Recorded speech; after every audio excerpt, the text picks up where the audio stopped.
What's up, guys? I'm back again, and this time I'm going to be going over Dragonmaid in Genesys format. So this deck actually received like a couple hits to its cards, like just like adding point values. So like about half your deck is just dedicated to this engine. But I still think it's pretty good because you still have your like one card combos intact, and it still like can be built fairly consistent. Like, especially when you cut out like some of like the bad cards, which I've been seeing a lot of, because it doesn't seem like anyone who builds this deck takes it seriously, but that's what I wanted to do. So I'm just gonna put a video out there just to go over how I feel like this deck could actually be like legitimately powerful in the format. So yeah, let's just go over it, and I'll discuss like what the point values are dedicated to and why I'm not playing certain pointed cards.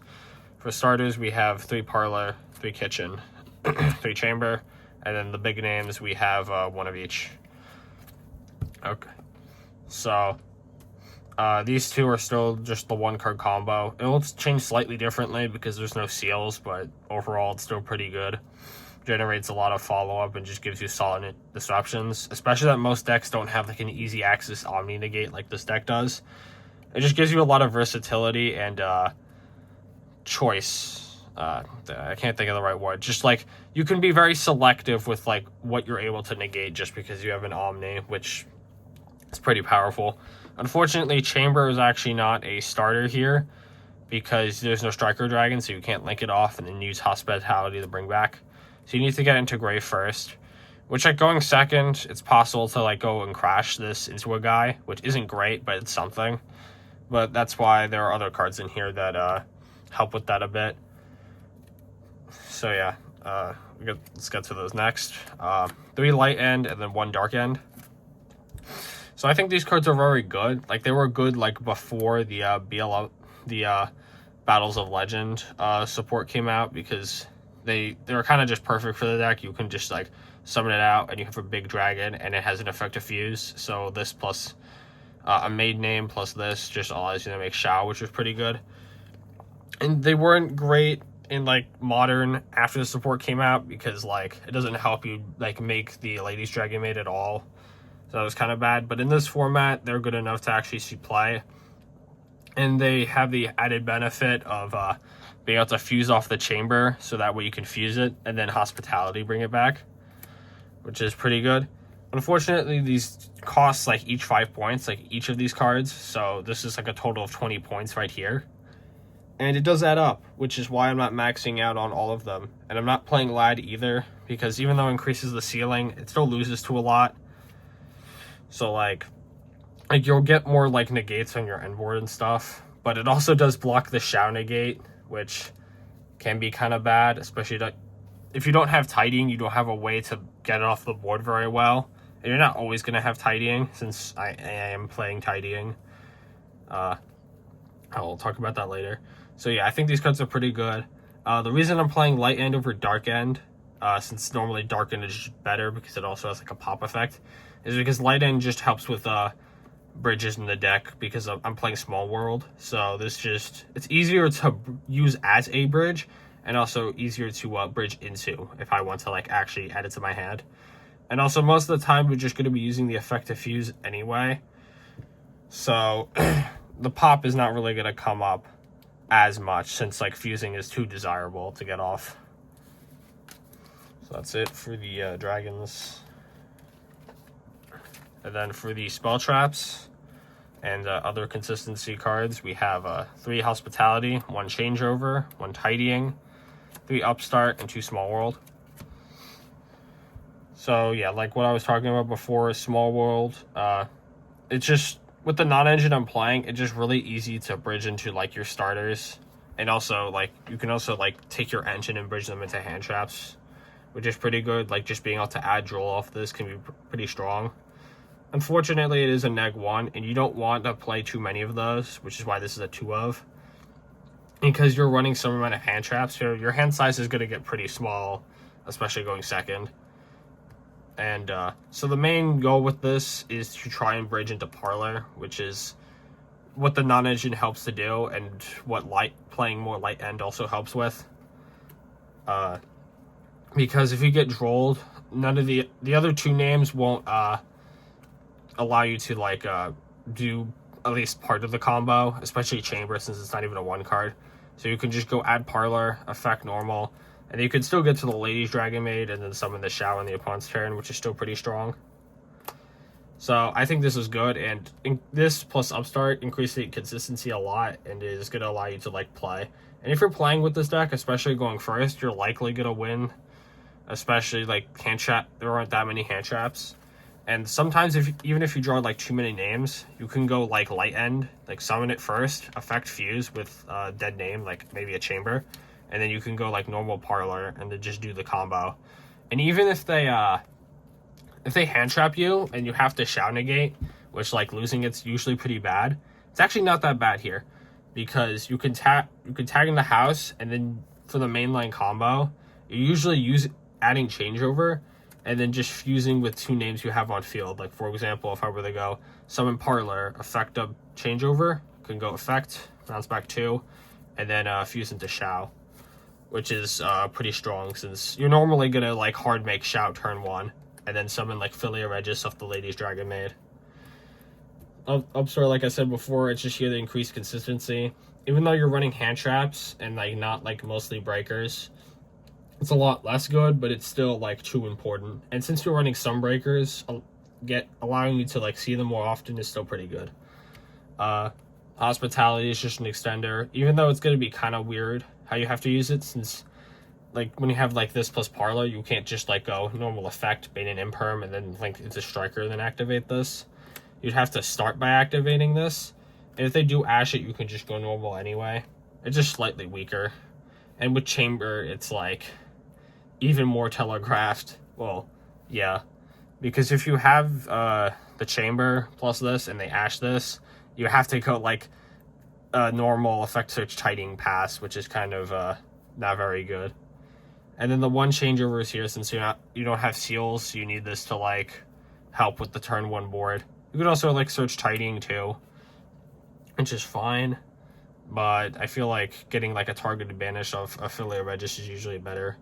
And speaking of tidying, this card costs 10 points for some reason, and I probably wouldn't run more of this. It would still always be a 1 of. It's just too strong. It's a disruption from your back row. It's like really the only one you have, and it's also just insane recursion by being able to reborn, especially if you're able to reborn this. But you're usually not going to have an engrave for very long. Like obviously, I was saying you fuse with it for the turn 1 combo, but you're usually going to put it back for something like the Philia Regis. And then moving on to the non-engine, I have 3 Crow, 3 Droll, 3 Ogre, 3 Metatronus, and 2 Book of Lunar Eclipse. So Droll and Ogre each cost 5 points each. So 15 for each playset, so that's 30 for this non-engine. So all this non-engine is generally like pretty versatile. I mean, Metatronus, it may not be, depending on the matchup. And also, targets for this are probably going to change as well. Cool thing about Metatronus in this deck specifically, I'm not playing it, but Nurse Dragonmaid actually does have a niche in here, besides just being like a bad card. Because if you were to go summon light end or dark end, they dragon lock you not only from extra deck, they just lock you entirely into dragons. So if you go summon this, and then they go like activate Holly's special, and they go effect to summon from deck or take, you can Metatronus target it and then summon one of the you can summon Nurse, because it's an earth with 500 attack, which is pretty cool. And specifically because it's a dragon, that's why you're able to summon it from deck with the Metatronus. I think the only other target's like Mimmerghoul Dragon for that, but the fact that Nurse is a Dragonmaid name is like pretty good to just fuse off with. Like even if you don't even have a maid name, like you can go like special, see if they like you beta Holly Sue, and then just Tronus target it, and now you have like an Omni out of it, which is pretty cool. Metatronus is also just like a 1-for-1 targeted negation, which is honestly surprisingly rare. Like Chalice cost points, and yeah, But Metaltronus is also still pretty good, like going second, because you can summon a guy and just beat over something after like permanent negating one guy. So that's pretty good. Crow. I mean, it's free. That's like one of the main reasons it's here. It can hit some stuff, like in Fire King, for example. It isn't the greatest. You're probably going to be siding out against stuff like Vanquisher and Exosister. But all the other non-engine generally play well into both.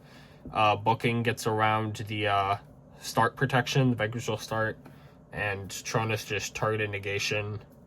Unfortunately, they can protect from battle, but it's fine. And then Droll and Ogre are pretty good into Vanquisher and Exosister, especially that Vanquisher doesn't have Rock, and Exosister has a ton of searching.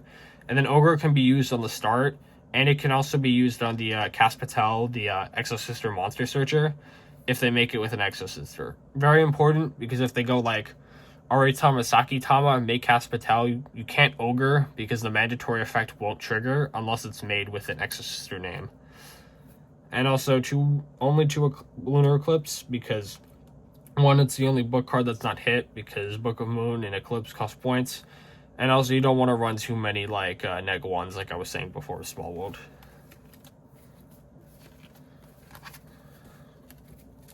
On to the extra deck for Dragonmaid fusions. 1 ladies, 1 Shao, and 3 house. So because you're normally able to put these back in extra deck, like for my mainline combo, I put back the ladies into the extra deck to summon Philia Regis. So like you could actually like save it and like make sure it doesn't get like banished or removed or whatever, which is pretty good. And Shao for its Omni spins itself back to actually like the summon house, which is why this is a 3 of. Just because like if you're in a grind, you want to have more of these, because this will always just be able to tag out and summon. I might have played more of these, but one of each of these seems fine. But they also cost points. That's the main reason why. Each cost 20. So this and Tidying, that's 50 points total. And then the Dark and Light End, since I'm only playing 4 total of those, that's another 20, so that's 70 points. And the final 30 was spent on the Droll and Ogre. So that's 6 cards, each cost 5, so that's 30. And yeah, so that means the side deck is going to be all free stuff. So yeah, 3 house, just to have this negate live. The bounce, I actually learned recently, this is not hard once per turn, but I don't see how you're going to be able to bounce stuff super often. At least multiple times, but do keep that in mind. And also the fact that it's a 1 effect, so it can miss timing. So yeah. So for the generic Dragon Fusions, we have 1 Philia Regis, 1 Furious, and then 3 Star Source. I'm only running 3 of this just because you need banishes for the light and dark end. And also this card is just good. Like you fuse with 2 light and darks, you just get 2 pops. Unfortunately, it's all rotted, so you can't like super poly, but there's no super poly in here, so you're always just going to be able to get like a pop or 2 off this, which is pretty good. Furious, just a generic Dragon Fusion you can sometimes make. You do need to go through like chamber combos to get to this like normally. So one of the reasons it's a 1 of. Philia Regis, very strong, used in the mainline combo. You just banish a card in field or grave. And also you're always going to have like an extra dragon to be able to bounce, because you'll have Shao, and then you'll have Shao to bring back ladies, affect summon one from deck, and then ladies effect during standby the fuse. And then you just get to summon this, spin back a big name, summon. And then you'll have another maid name that you summon from deck to bounce to hand. So it helps you generate some follow-up, which is pretty good. Not much more to say about these. These are just pretty good.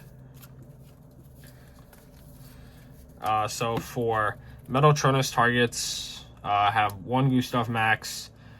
This Exosister name, this one's actually like important specifically.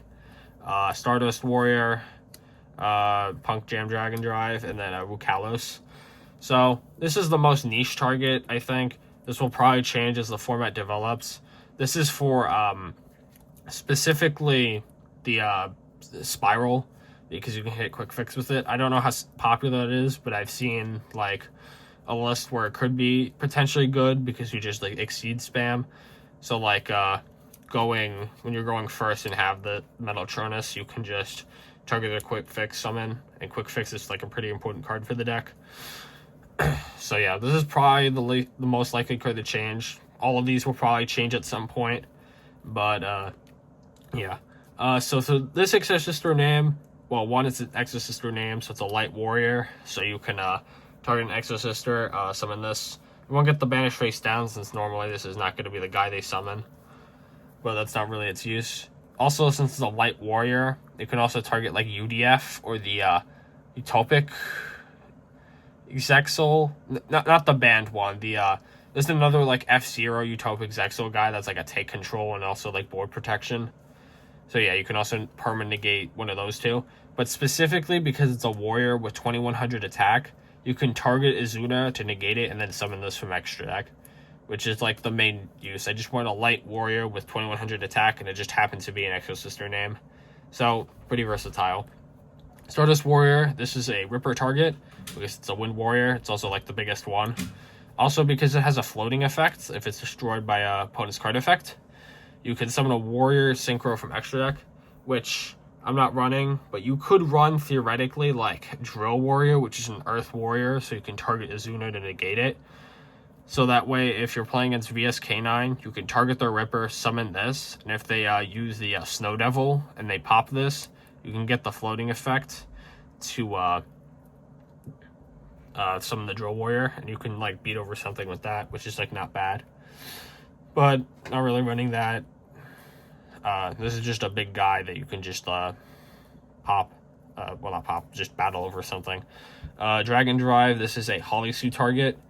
Since I'm not running like the Nurse Dragonmaid because that card's just a brick, you just run this guy in extra deck. You can just target Holy Sue, summon this. That's really it for that. I don't run any rank 8s. I don't think there's anything that good. Like there's obviously Hope Harbinger, which would work great under the locks under these the light end and dark end, but that card costs points, and we're kind of tight on points with this deck. So yeah, and then the Rook Hallows, this is just a big card to target Nash Knight with, or the bigger Nash Knight, I guess you could technically target as well. This card is also probably gonna likely change soon. That's it for the extra deck. And then for the side deck, we have 3 Kaijus, the Cosmic, the Dark Ruler, Stake and Arrest, and then 2 Warning Point Divine Wrath. The Kaijus, there's actually a reason behind these. This isn't just like random ass Kaijus. 2 Gamma Seal because it's small, and then 1 Gandarla. These actually work with small world bridges fairly well. Like you can bridge into the Gamma Seal. Like you can go like reveal Parlor in hand, banish Light End or Darken from deck, and then just add the Kaiju because these are both level 8s and they share no other similarity. That's pretty good. But I'm pretty sure there are some cards that bridge into Gandarla by it being Wind Attribute. So that's why I'm running 1 of that and then 2 of these. Cosmic's just a generally good card to the format, just being able to banish back row. Versatile for going first and second, especially if you're going first. You can hit like a continuous card, like the Lunalight continuous spell. It's also another reason I'm running these. I'm terrified of Lunalight. It's pretty neat in this deck because since you have 3 Kaijus, 3 upstarts, and 2 small worlds, you technically have more access to Kaijus than most decks. But I imagine a lot of decks are running upstart anyway because it's just like kind of good. Dark Ruler, just generic free breaker. I can just help out a lot. Obviously won't stop some stuff, like Automat, for example, can just like set up like a counter trap, which is why you have stuff like Troll and main deck to try to stop them, and Ogre and Crow to try to prevent them from getting to that point. And then Mistaken Arrest, and then these traps. These were just going first cards. Somehow they did not hit this card. I don't know how. This will probably get hit eventually. This card's busted against Exorcist or Vanquishal and most things. And then these, I don't actually have a 3rd Warning Point, or else I'd be running it. That's why it's a Divine Wrath. I mean, this card's like okay. This is like a shittier Solemn Strike, basically. Discard, negate, destroy, counter trap. So like if they go like normal raise in effect, you can just like kill it and they can't tag out. So it's like, it serves a niche. But I'd probably just run a Warning Point instead, even though it's not counter trap. because it's when a monster summoned or more specialed, negates the effects, and it can't be used as material for any kind of summon. It can be attributed, but I don't think that really matters. But if they were to go like Martha effect, summon that in like the Ellis, you can go flip this up, and now they're both negated, and then they also just can't be used as material. So like you just get a 1-for-1 trade with just a very strong card, which I think is pretty insane. So yeah, that's it for the deck profile. I hope you enjoyed. I'll probably try to get more Genesys videos out as well. I kind of like the format, but I just haven't had like a place to really like play with other people at the moment. So yeah, I'll try to provide gameplay of this deck and then change it up as I go. So like, comment, subscribe if you enjoyed, and I'll catch you in the next one. Bye.